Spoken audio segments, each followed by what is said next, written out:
అనగనగా ఒక చిన్న గ్రామంలో రాము అనే పేద బాలుడు ఉండేవాడు. రాము చాలా మంచివాడు. తన దగ్గర ఎంత తక్కువ ఉన్నా ఇతరులకు సహాయం చేసేవాడు. అతని తల్లి కూలి పని చేసి కుటుంబాన్ని పోషించేది.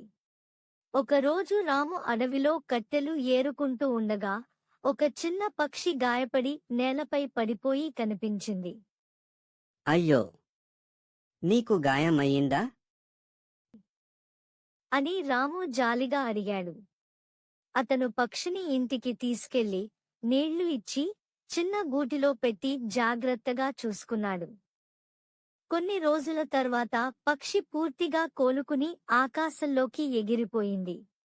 ఆ రాత్రి రాము కలలో ఒక అందమైన దేవత కనిపించింది.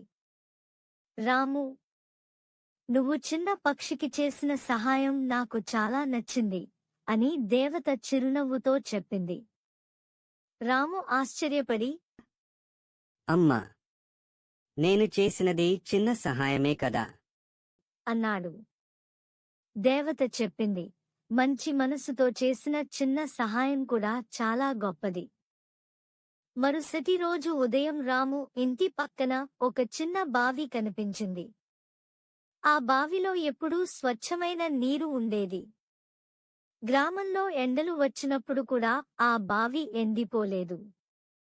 రాము ఆ నీటిని గ్రామంలోని అందరితో పంచుకున్నాడు. గ్రామస్తులు సంతోషంగా, రాము నిజంగా మంచి బాలుడు అని ప్రశంసించారు. గ్రామానికి వచ్చిన కష్టం. కొన్ని నెలల తర్వాత గ్రామంలో పెద్ద కరువు వచ్చింది. పంటలు ఎండిపోయాయి. రైతులు చాలా బాధపడ్డారు. ఒకరోజు గ్రామ పెద్ద రాముతో ఇలా అన్నాడు.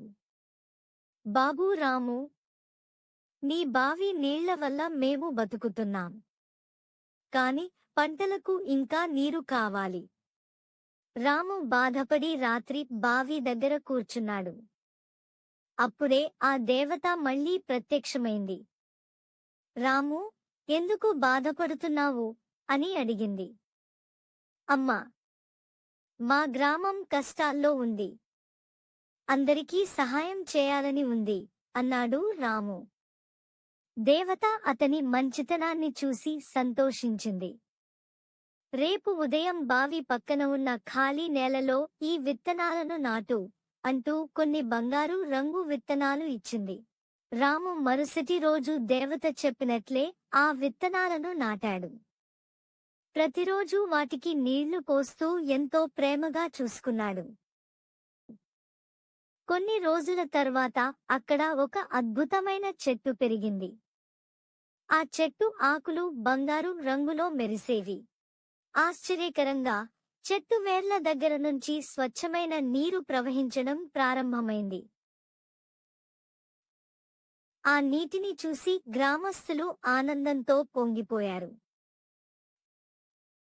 రైతులు ఆ నీటితో తమ పొలాలకు నీరు పెట్టారు.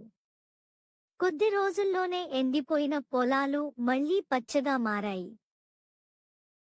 గ్రామమంతా సంతోషంతో నిండిపోయింది.